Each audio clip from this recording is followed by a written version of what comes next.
It's about getting into schools and talking to young people because, I know that people can change. And it's about talking to people and getting them to understand and perhaps step back from violence and prejudice and whatever. And we just need to work together and keep on the good fight there. Absolutely. Hey there, guys. We are ecstatically happy to announce that we are associated with the Sophie Lancaster Foundation. The times are changing, and with the unfortunate death of Sophie, those changes have made a massive impact for the future. If Sophie was with us still today, I can guarantee what you are doing will still be reaching so many lives of young teenagers, young adults, and those who wish to be as different as possible. So thank you very much. To find out more about this incredible foundation and all the work they do, and more importantly, how you can help, head on over to www.sophielancasterfoundation.com.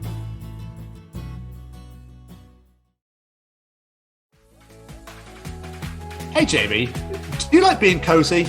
I do. And do you like staying cozy? I like that even more.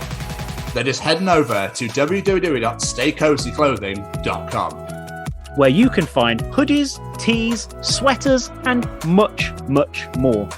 And just enter The Chronicles as one word at checkout to receive 10% off your order. And make sure you follow them on the Instagram at Stay Cozy Clothing to keep up to date with all the new designs. Remember, guys, that's The Chronicles as one word at checkout to receive 10% off your order. And now back to this week's episode. Hey, honey bunny, it's Rivka Reyes, and you are listening to the Chronicles of Podcast.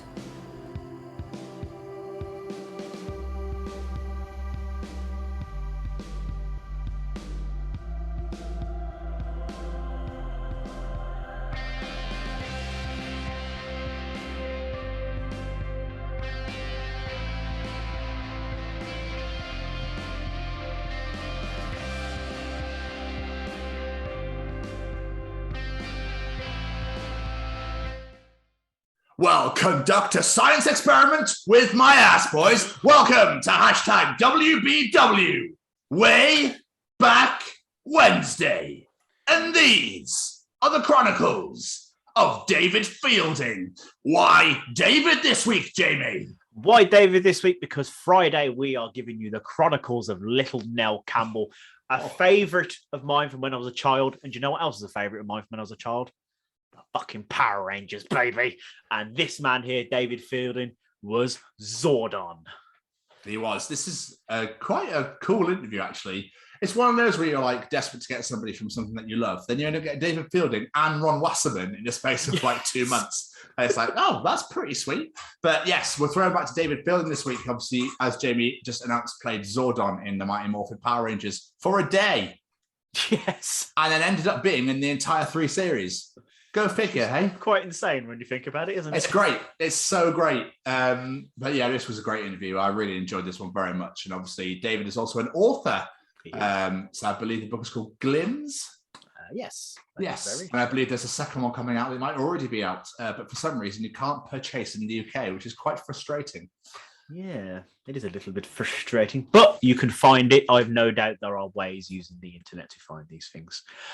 David was absolutely amazing. For people that watch this on YouTube, I am going to apologise because we use Skype, not our usual Zoom. So you've got Tom and David on one side and my giant face on the left. So it's not the best format for a video, but you can still hear this. We literally should have put David on that side so he could have been the big head. That would have made more sense considering he's known for being a big head. Yeah, so it's great. But this is a good interview, good fun. If you're a Power Rangers fan, you will thoroughly enjoy this interview as we find out all about what happened on the set of Mighty Morphin Power Rangers. Jamie!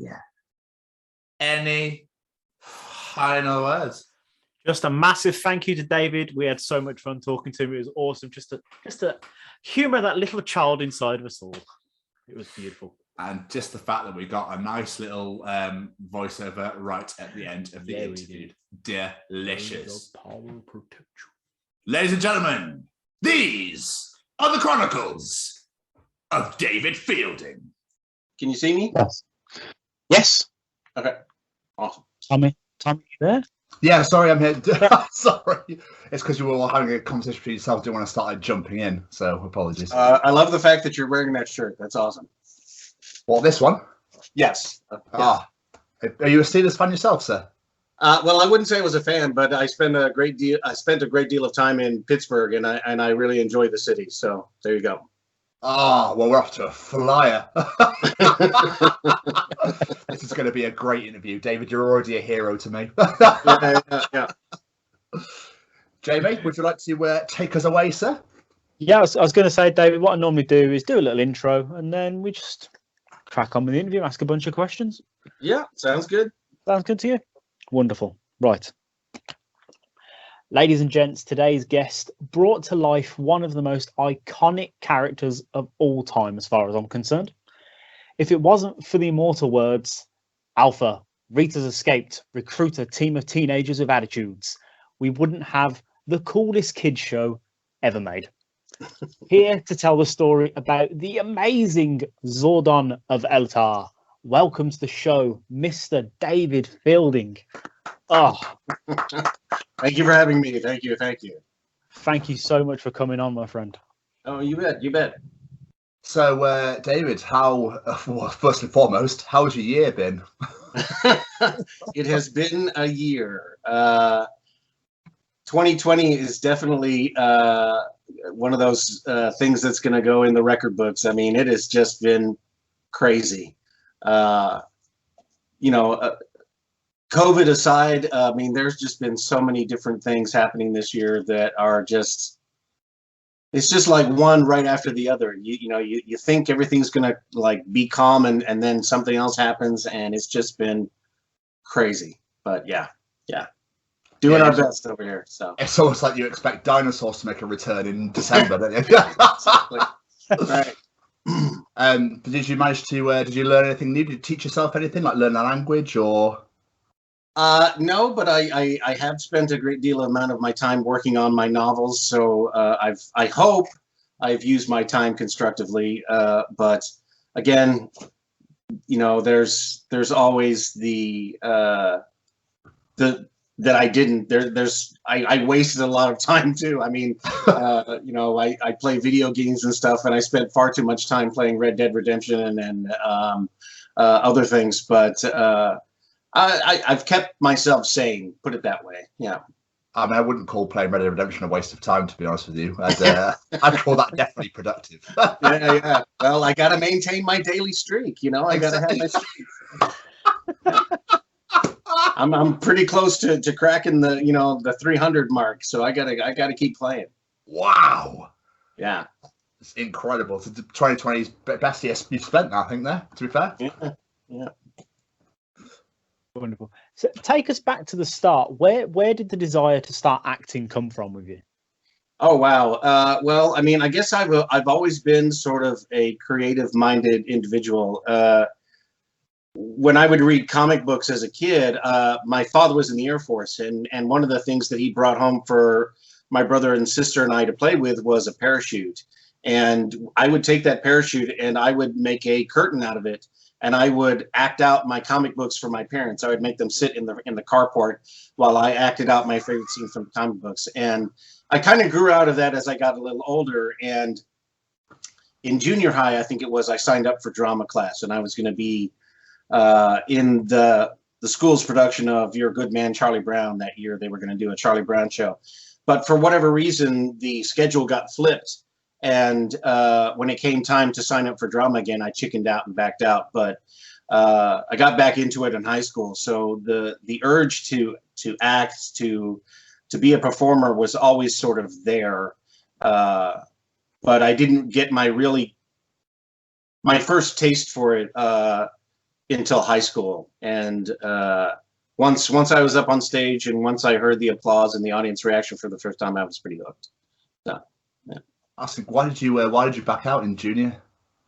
Well, for one reason, the school schedule got flipped. Oh, okay, sorry. I was taking drama in the fall, and was supposed to have choir in the spring, but for whatever reason, I don't know if it was some sort of school scheduling conflict or something, but they flipped those. And so I did choir in the fall. And when it came time again to restructure my schedule of classes in the spring, I opted not to take the drama. I chickened out. I was like, I'm not going to do that yet. So It was what it was. Yeah, that's fair enough. Well, how did the role for Zordon come about then? Were you approached about that, or did you find it? Well, I mean, this shows you the power of networking, right? Because I went to my undergrad college was in San Marcos, Texas, at a college called Southwest Texas State University. It's just Texas State now. Yeah. And I made a lot of friends there. And when I went to the University of Pittsburgh to get my master in fine arts in acting, a lot of them had moved out to California. So when I got through with my master's program in the spring of '92, near the end of the summer of '92, I moved out to California, and I already had sort of like a network of friends out there from people from back in Texas. And 2 months after I landed in LA, my friend Stacy Fish, who was working at Saban at the time as a production assistant on their straight-to-video movies that they were doing, she was also like second AD for this kids television pilot that they were shooting. And she called me up one day and said, we have a role that I think you'd be great for. I'm going to submit your name to the casting people, and they'll probably call you. And I got a call, and they asked me to come down to the Saban building in the afternoon to audition. And I thought it was going to be like any other cattle call, where I would go down there, there would be like 1,000 other guys. I would read lines, go home, and never hear anything, because that's pretty much the process of how things work. But when I got down to the Saban building that afternoon, I found out it was just me and another guy, that they planned on casting it that night and shooting it the following week. And, you know, they wanted to make sure that we were free on the day that they were going to film. And I said, yes, I was free. And so he got his lines and he went into one corner, and I got my lines and I went into another corner. And they took him in first, and he was in there for about 20 minutes, and then he left. And then I walked in, and I met the director, the producers, some of the studio people, and I met the original cast. They were all in the front row, and they had me stand up on a table, and I basically used the voice that they ended up using in the show. And Austin St. John, the original Red Ranger, said, well, I guess we found our Zoltar, and that was the name of the character for the pilot. And they said, thanks, congratulations, we'll be in touch. And I went home, and 2 hours later got a phone call saying I got cast. So the following week, I was in a makeup chair, got all my hair shaved off, and the rest is history. So that's amazing. How did they pitch the character to you, like, especially with the look of the character? They didn't pitch anything to me. It was basically said, the character is a 10,000-year wizard. He's trapped in a time warp. Go. That was all the information I was ever given. And I think at the time, for the longest time, that was the only information they had about the character. They didn't really go into any sort of detail about where he was from, why he was associated with the morphing grid, why he had the ability to create these Zords and power coins and all this other kind of stuff. That was all just sort of stuff out in the ether that, I may be wrong about that. They may have had detailed information in the character Bible that I never saw, but because the character was an American invention for the show, there's no Sentai equivalent for Zordon. They had the Barza character from the Zoo Ranger show, which is where the footage was taken from for all the fight stuff for the Rangers. But there was no real sort of like story associated stuff about Zordon and the Sentai. So they didn't really focus on that. Zordon's function in the show was basically just expository. He would tell the Rangers what was going on, the best way to do this, and to, encourage them all the time, and basically tell them I believe in you and that sort of thing, which was great. But I mean, it was all very surface. There was not a lot of depth to it. And of course, that's because the show was geared toward a certain age group. And as you get older, you start to be, you start to see how thin things are. And, it's set up for like I said, it's set up for a certain age group, but there's also room for a great deal of potential. And we're seeing that in the comic books these days with Ryan Parrott and Kyle Higgins and the other folks who are working on those books, really sort of drilling down and getting to the details about answering some of the questions that adult fans might have these days about, well, why do things work this way? Why was Zordon in charge? And was Zordon really a nice guy, or did he have an ulterior motive for doing all this kind of thing? So, it's very interesting. So that's awesome. So I was doing my research for the show. I was looking on your IMDb, and the Power Rangers is the earliest thing listed. Was that your first job, or was it just? It was my first Hollywood job. Yeah, it was my first Hollywood job. First and only Hollywood job, really. So yeah. But that's amazing. What a first job to get. Well, I mean, I was only in LA for about a year and a half. I got burned out very quickly because in order to pay bills and pay rent, I had to take several jobs. I was working 2 jobs, and I wasn't auditioning, and I was a part of a improv comedy troupe out there called the LA Connection. I was working with them for a while. And so after a year and a half of doing that and meeting a number of people that were working at the LA Connection and hearing their stories about living in LA for 10, 15, 20 years and never really cracking it, never really getting a job, just, getting these bit parts or walk-on roles, and taking a really hard look about who I was and how I looked and what the camera liked and what the camera didn't like. I made a really hard decision about saying, well, I don't think the on-camera thing really is for me. And when I was working on the show, I became fairly good friends with the head writer, Tony Oliver. And I had been, in addition to my acting, I had also been very interested in writing from a young age, and had written plays and had written short stories and something like that. So I was working with Tony about trying to develop some script ideas for Power Rangers episodes. Stayed out there. Had I stayed on the show, I'm fairly certain that I might have been given the opportunity to write episodes for Power Rangers, which would have been a very interesting experience. But I felt kind of guilty in a way, because here I was, just this kid. I was 29 at the time, and I just showed up in LA one day, and I got this kid's TV show, and there had been people that I'd met that had been there for, half their lives trying to do the same thing that I did and still hadn't done it. So I felt extremely lucky and extremely humbled by the fact that I was able to do this. But then I found out fairly quickly that it really wasn't for me. If I wanted to stay out there and do some of the things that I wanted to do, there were certain parts of my personality that I would have to change or alter. And I don't think I wanted to be that person. So I made the very hard choice of saying, you know what, I think I better go back to the East Coast and do something else. Do more stage plays or something else, because making TV shows and movies is a very interesting process. It's a lot of, from an actor standpoint, there's a lot of just sitting around, and the feedback loop for a film or a television actor is a lot longer than normal. If you're an actor on a stage play, your feedback loop is pretty much immediate. You know right away if the audience is enjoying you, if they're getting what you're saying, if they're having a good time.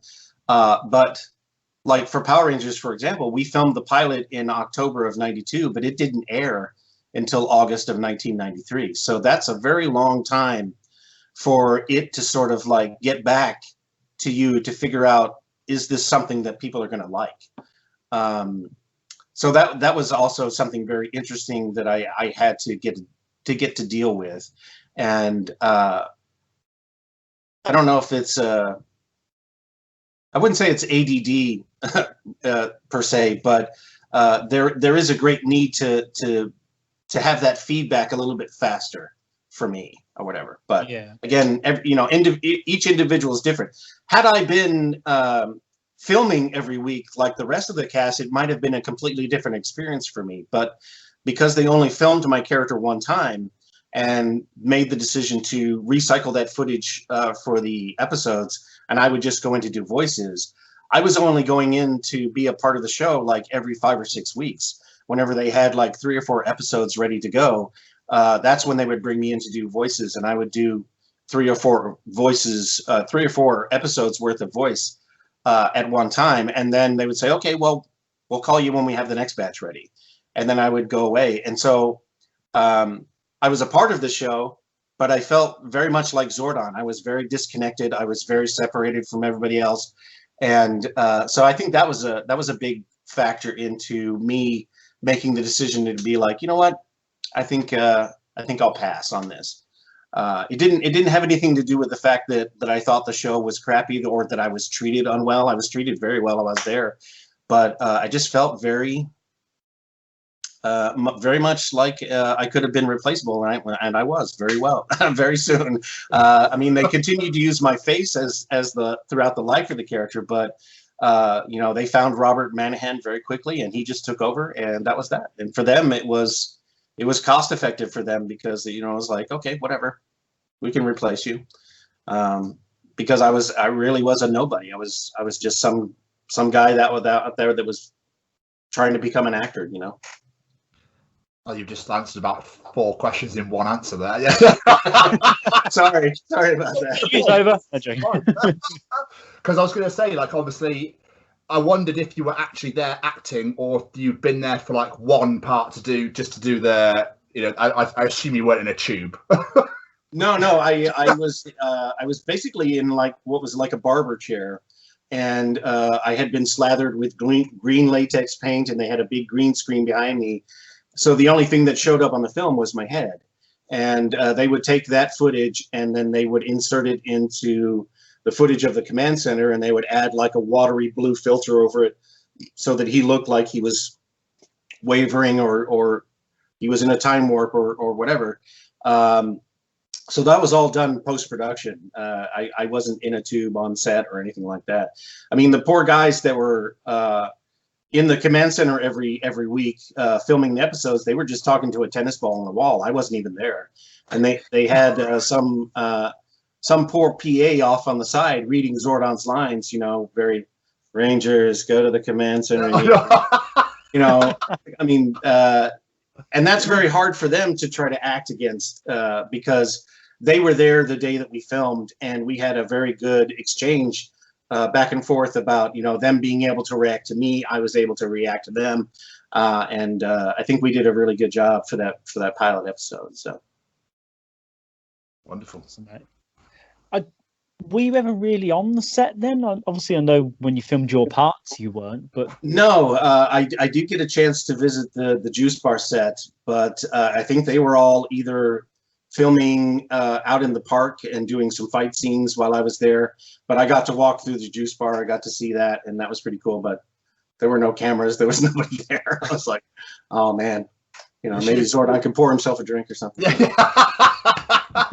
It's a shame they didn't use that as like an extra, like walking in the background or something. I know it was like a school.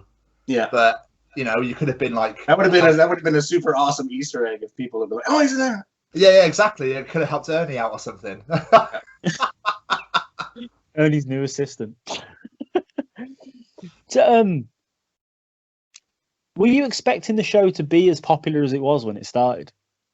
No, I mean, I was excited about the premise of the show because I grew up watching Ultraman and Speed Racer and Battle for the Planet. So I was familiar with Japanese kaiju and Sentai stuff. So the idea of big rubber monsters and big giant robots and kids in spandex was awesome to me. I thought that was super awesome. But again, at the time, this was before the pop culture explosion, right? So the way I saw it is like, this is a great little Saturday morning cartoon show that will last for about a year or two, and then it'll change over and become something else. Because when I was growing up and I was watching television and all of the Sid and Marty Krofft shows were on, they would change like every year or so. You get like one season of Sigmund and the Sea Monsters, or it was only like certain cartoons that had like longevity, like Flintstones or Scooby-Doo or something like that. But these live action shows that they do, like the Bugaloos and stuff like that, they were around for about a season or two, and then they would be replaced by something else. So at the time I was thinking this thing would be, a fun little thing to do for a couple of years, and then it would go away. Not realizing and not having no knowledge whatsoever about all the stuff they were doing as far as the merchandising of the toys, which was what the whole show was all about. And it didn't really hit me how big the show was until the Christmas season of 1993, when I was walking through the mall in Pittsburgh, Pennsylvania at Christmas time, and was passing by the KB Toys and seeing everybody in there fighting over these Power Ranger toys, and seeing the Power Dome up there with my face on it and going, wow, I'll never see a penny of that. But that was the first time I thought, oh, you know what? Maybe I should have stayed out there for another 6 months or something like that. But by that time, I was sort of like, oh, well, it is what it is. And that was that. But yeah, at the time, no, I had no idea that it would be something huge. No. So that's a very long answer again. That's right. No, that's what we like long answers. Yeah, people listen to us for the other hour or so, they don't want to hear us talk during the interview.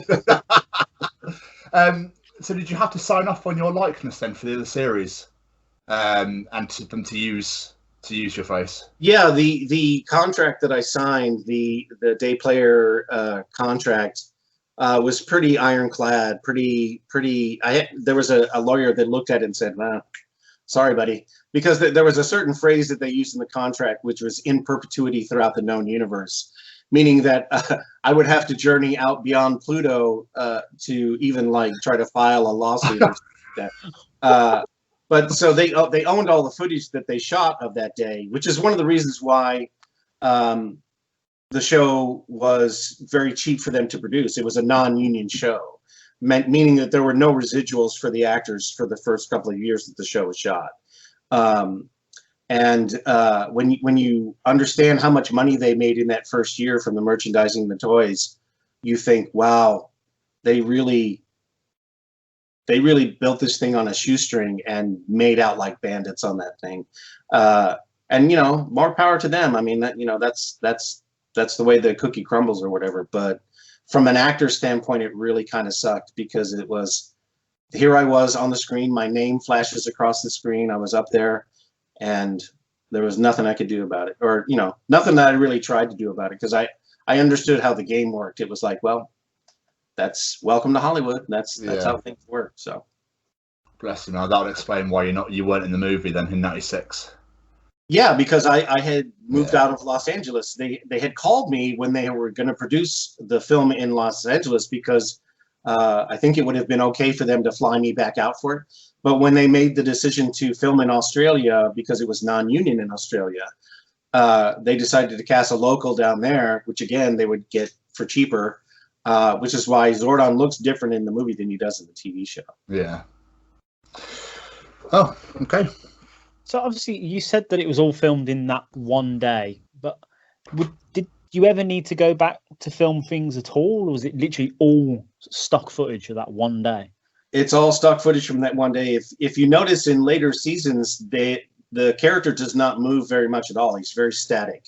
In the early seasons, they would fuzz out his mouth, and so his head would still move, and he would still sort of have like reactions to things, but you could never see his lips move. And it was easier for them to write dialogue for the character that way, because they didn't have to sync up my lips to the dialogue. So from a technical standpoint, it was a really good choice for them, because it made production easier. Again, from an actor standpoint, it sucked, because if you're not able to react in real time to the situation, your line readings and your interpretation of the character are going to be very limited. It's always going to be very, very staid and very static, and that's what the character was. And so, like, if you're watching episodes like Countdown to Destruction at the end of the end of the Zordon era, Zordon's head is just basically sitting there, and you just hear his voice. There's no real reaction. His eyebrows don't move. His mouth doesn't move. So it was very limiting in a way, and that's why I thought the 2017 movie was great with Bryan Cranston, because the way they used the motion capture and the way that Bryan's face was able to move back and forth across the wall of the ship, it made the character much more dynamic. It actually looked like he was actually there. And, we were limited by the technology of the time in 1993. So, again, from a storyteller and an actor's standpoint, there was so much potential with the character, but it just wasn't part of the agenda of the show. So he just kind of got put off to the side, and he was there as needed, so to speak. Yeah. That was why I asked, because like you were saying with the lip syncing, I was like, how could they have so many years of this character and you don't know if he said every single word? It's like, right, and David, I need to say and then but where. Right. And if you go back and you watch some of the episodes, a lot of the times that Zordon is talking, you're seeing other footage, like he's describing what the purse monster looks like or whatever. So you're watching the monster do stuff in Angel Grove Park while Zordon is speaking, and then they'll have like a 2 or 3 second shot of Zordon's reaction to that or whatever. So you never really see his mouth move. You never really see him talking directly to the Rangers. Yeah. That's all I'm going to notice now if I look back at old episodes. So obviously you mentioned the 2017 movie. We that must have been quite surreal, finding out that Bryan Cranston, of all people, is going to reimagine this character you brought to life. Before the casting was announced, I would get messages from people say, who do you think they're going to be cast? Who would you cast if you had a choice? And when they announced that Bryan was going to be cast, I thought, oh, that's pretty awesome. My chances of meeting him just jumped up 50%. That's super sweet. Because I really admired him from Malcolm in the Middle and Breaking Bad. And of course, he did voices on the show. I mean, he did the voice of Snizzard in one of the episodes. So he had an association with Power Rangers back at the same time that I did. I mean, so that was awesome. So you can go back and you can look up those episodes where Bryan did a couple of monster voices, and amazing. He had been doing voices for some of the Saban projects before that. I think he might have been. I don't know if he did voices for Robotech or not, but he'd had some sort of association with Saban before, or at least the engineers and stuff that worked with Saban that did the voice casting and stuff. But yeah, when they announced that he was going to do it, I thought, oh, that's such a great choice. And then seeing his performance, I was like, that's awesome. It was very strange being in the audience when the movie came out and hearing the name Zordon, and nobody was looking at me, and I was like, but it was a lot of fun. Yeah, that movie did get quite a lot of mixed reviews. I enjoyed it, and I liked their version of Zordon. He was a bit of a dick at the start, which I kind of that's what I liked about it. He was kind of a jerk, and he was so focused on fixing the problem that he couldn't see his own contribution to the problem, that he was part of the problem. And of course he redeems himself through Billy's sacrifice and that sort of thing. So I thought that was a great reintroduction to the character, and I did think that they captured the heart of what the show was all about, that it was about these diverse individuals coming together and believing in each other and creating a team and facing down these villains and triumphing in at the end.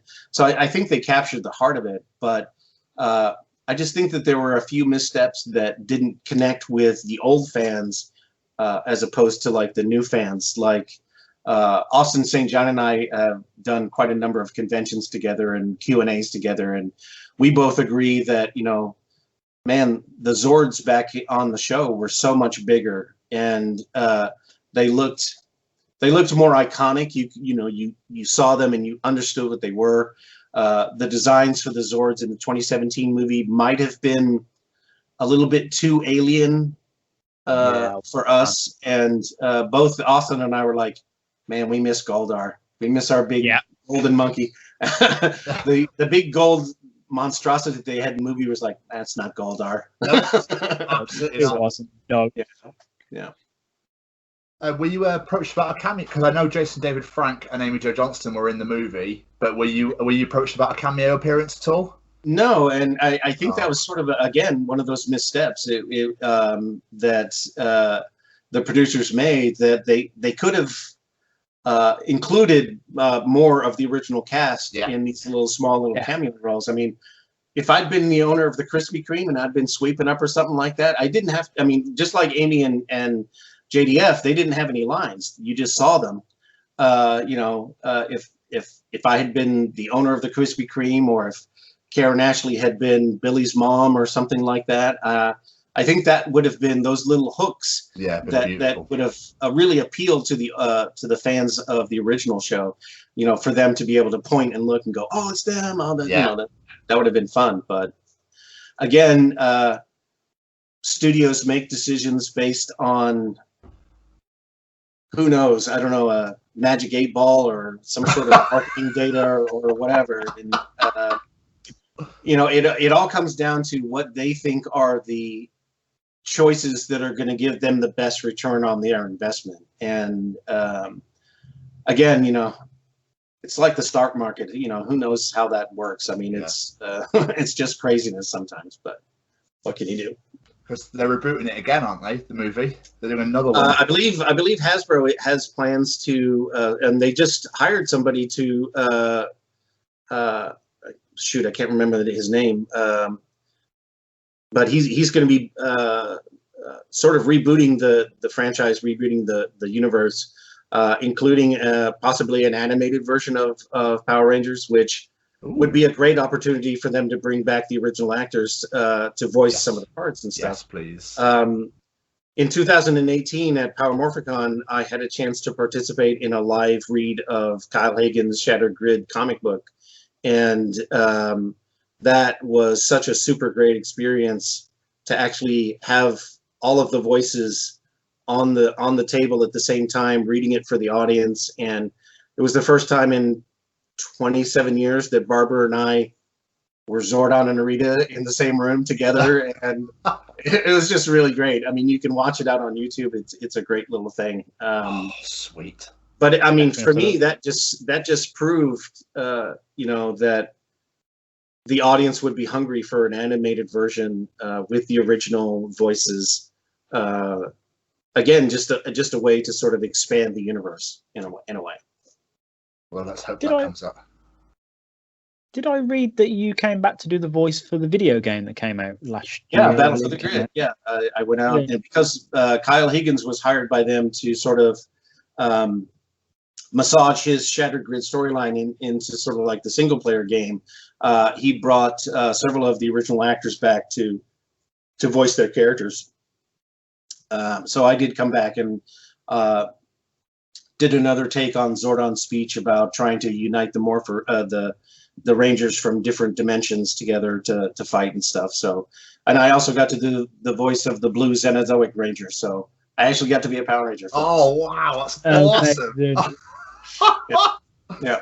I'm currently reading. I've got Mighty Morphin and I've got Go-Go Power Rangers down there. I'm currently reading at the moment. Absolutely loving the books. I miss that show. Yeah. They do such a great job with them. Oh, absolutely! I'm loving the stories. I'm trying to collect them all before I read them properly, though, because I don't like having to wait.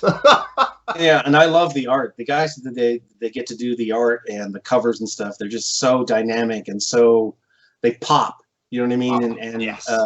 It's just visually pleasing to look at. So yeah. So what I love about the Power Rangers, with its huge background, like 3 movies, sorry, it's got to be 10 different versions of the series now. I've lost count as that many. Yeah. They have their own conventions, like you said, with Power Morphicon. Now imagine you've got to look like as a god at them places. Like you are Zordon. It's like, none of this would have happened without you. It's very humbling to know that people all over the world know who I am, and it wasn't until 2011 when because I joined Facebook, I want to say like in 2008 or something like that. But it wasn't until 2011 when I attended my first convention.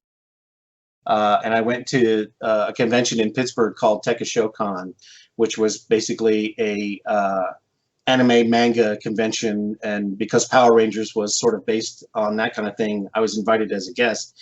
And that was the first time I sat on stage in front of an audience of people and got to experience their sort of side of things. And because for me, I sort of forgot about it for the longest time. It was just a very interesting anecdote that I could tell somebody at parties that, oh yeah, I was on a kids' TV show way back in the day or whatever.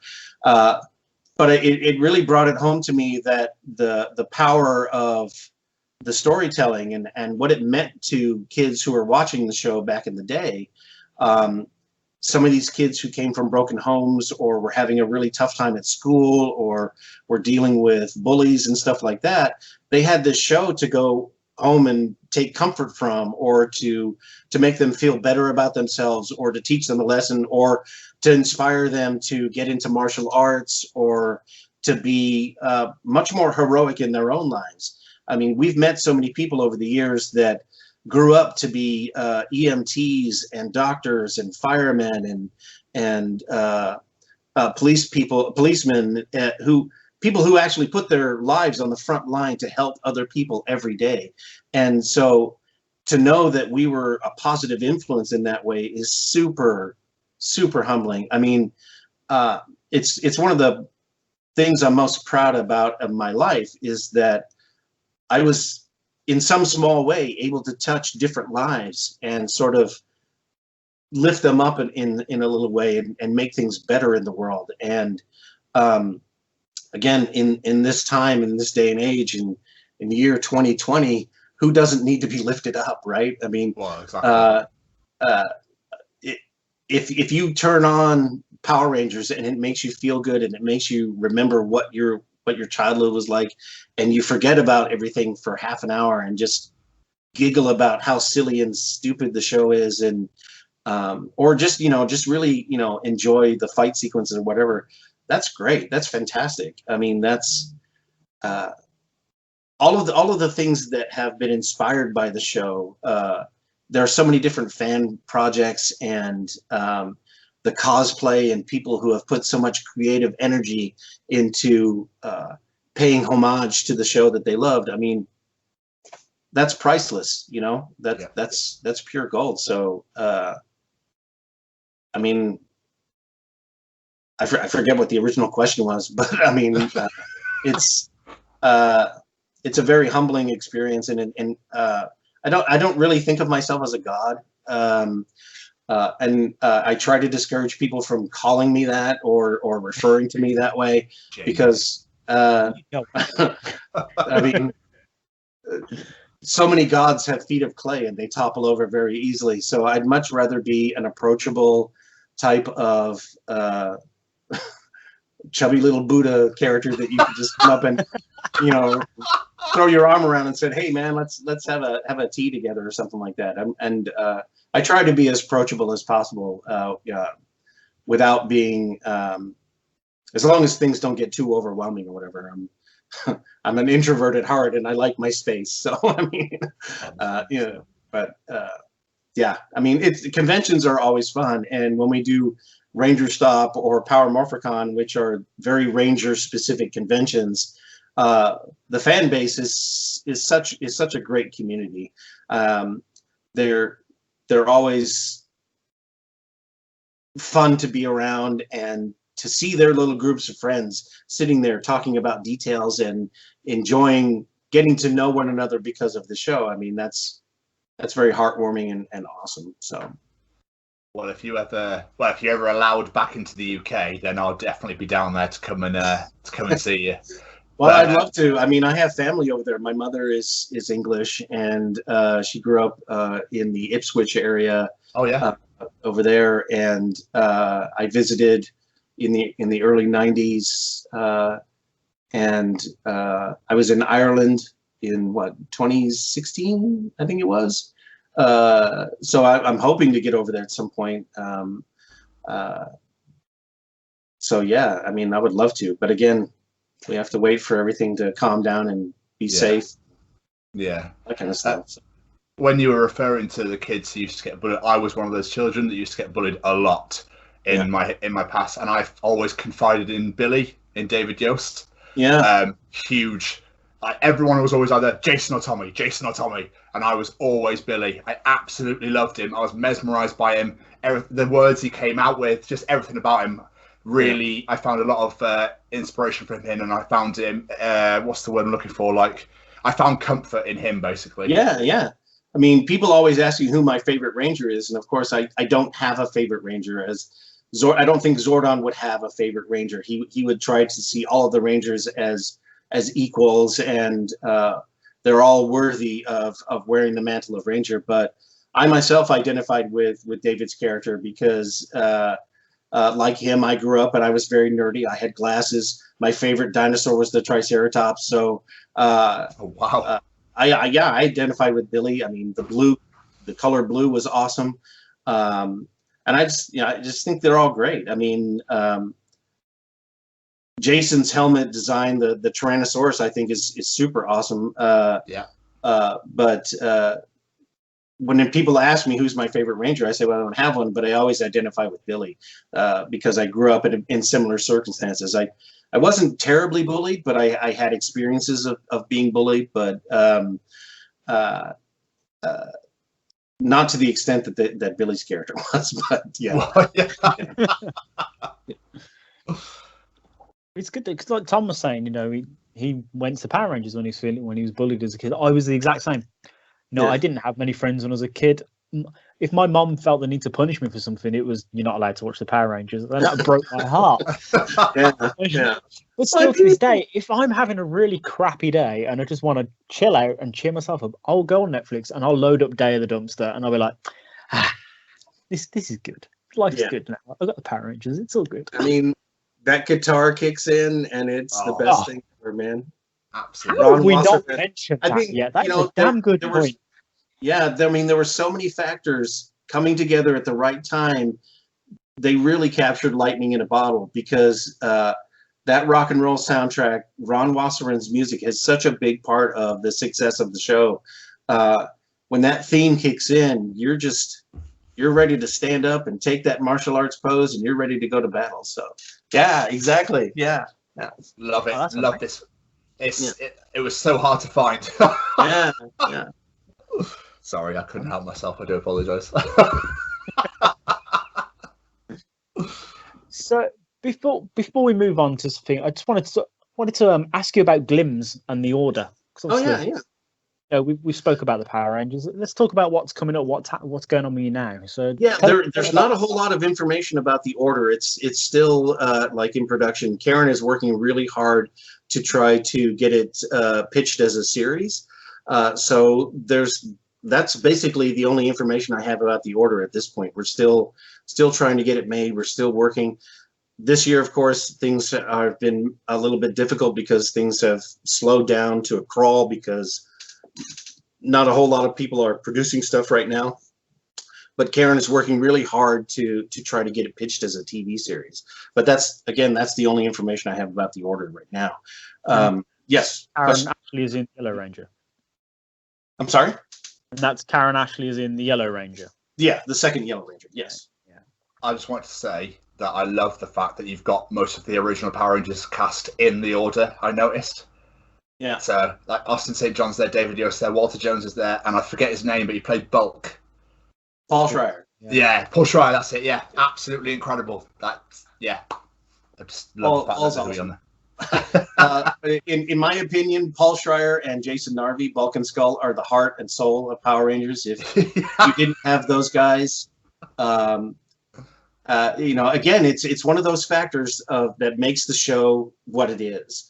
And Bulk and Skull have this amazing arc throughout the show, throughout the seasons, where they start off as these bumbling idiots who they try to be bullies, and they are the worst bullies because they're not very good at it, and they're laughing stocks.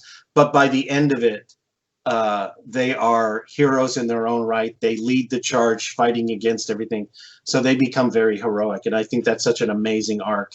And Paul and Jason are just two of the sweetest guys you'd ever meet. And, if you didn't have Bulk and Skull, you wouldn't have Power Rangers. But, yeah, I mean, and getting back to Glimm's, my writing, Glimm's was a story that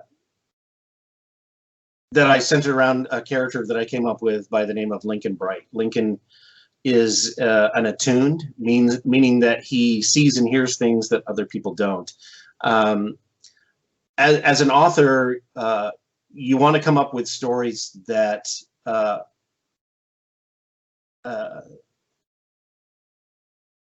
if you're writing in a specific genre, you're always trying to find a different hook for them to make.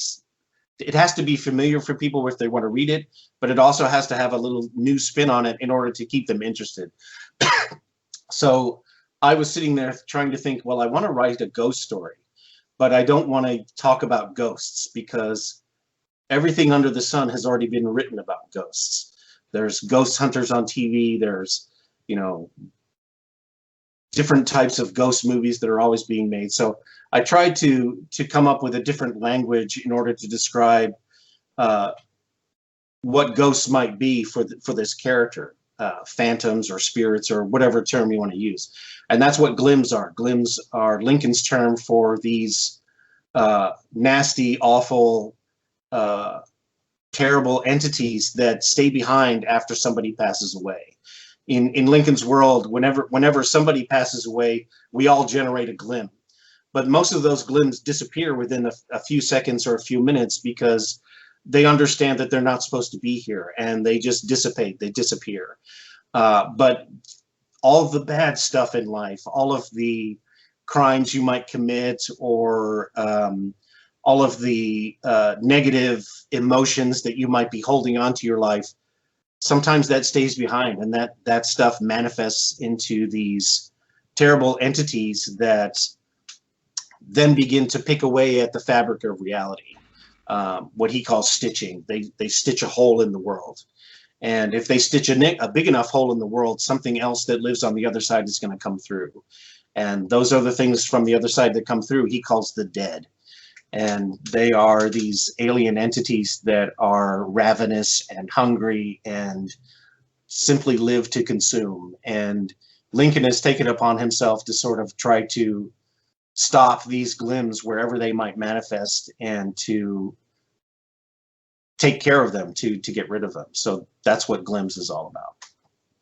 That sounds awesome. That sounds incredible. I think it sounds awesome, and I think it would be a great movie. But again, it's one of those things, you have to get it in front of the right person who believes in it. And stuff. So absolutely. And again, that goes back to full circle about what we were talking about. How did I get to the role of Zordon? It's all about the networking. It's all about what you know or who you know or whatever.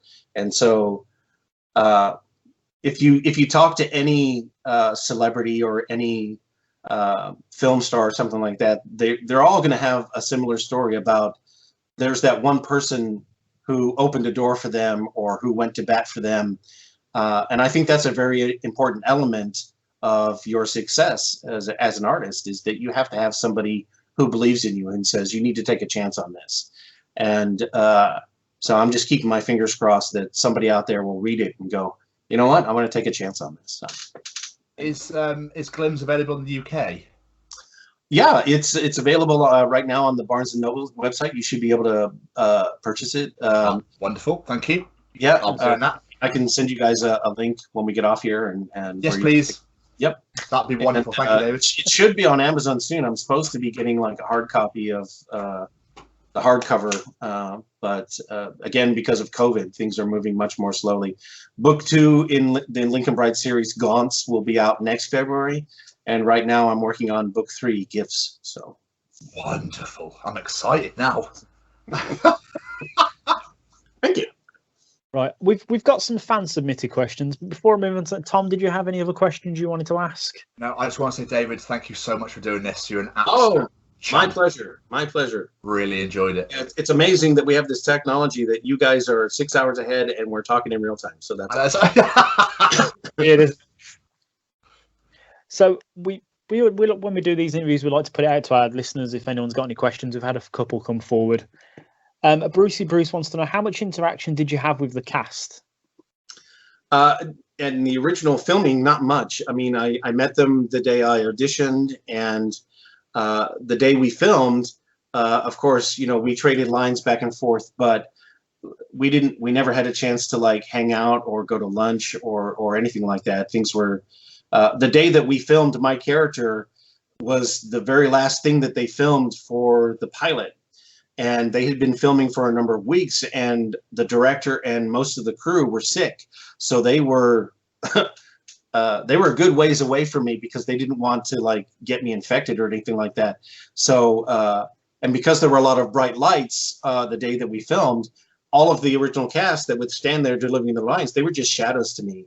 And it was only until 20 years later that I get to go back to conventions and I get to meet David and Austin and Walter all over again.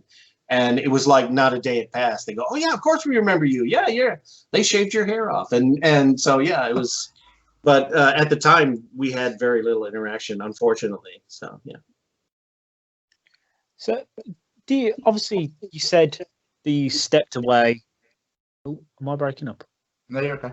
Oh, okay, sorry. You said that you stepped away because it wasn't for you. But in hindsight, do you wish that you got to play Zordon like outside of being a floating head, done like a flashback sort of thing? Yeah, I think it would have been great. Again, I think that was one of the factors why it was easy for me to decide to walk away, because from my perspective, from everything that I was seeing, there was no plans to ever bring Zordon out of the tube. He was always going to be he was an info dump, really. He would just provide all this information, and the Rangers would go and take care of business or whatever. There was no plans for them to ever bring the character outside of the tube. And again, I think that was based on the fact that there was no Sentai equivalent. There was no storyline that would sort of guide them to say, yeah, you could explore this character's background, because there's footage that they could use to accompany that. And so it was very easy for me to sort of, well, I mean, it wasn't easy, but I mean, it made it much more simpler to say I can cut ties on this and walk away and not feel bad about it. But I think it was a missed opportunity. They could have done some very interesting things with the character. I just don't think it was in the blueprint for the show from the get-go. And I forgot to say, so Jeff Nicholson put that question forward, and Jeff had another amazing question. Now, I'm going to have to paraphrase this to best. Tom, you're going to have to help me out with this one. Your memory's so much better than mine. He basically said, what do you think that Zordon's criteria was for teenagers of attitude? Because he himself is a teenager. He's a teacher. And the teenagers in his school do things like order Uber Eats to reception, drink a giant can of Red Bull in one go, trash the classroom, you name it. I don't know what Zordon's criteria was, because from my understanding, Zordon didn't choose them. The morphing grid chose them. But the whole idea of teenagers with attitude, I think when you hear that for the first time, you think, oh yeah, teenagers, they're lazy. They're always thumbing their nose at you because, they're all self-involved with their own little tragedies or whatever. And teenagers with attitude is like, oh, why do I want to deal with this difficult person? Yeah.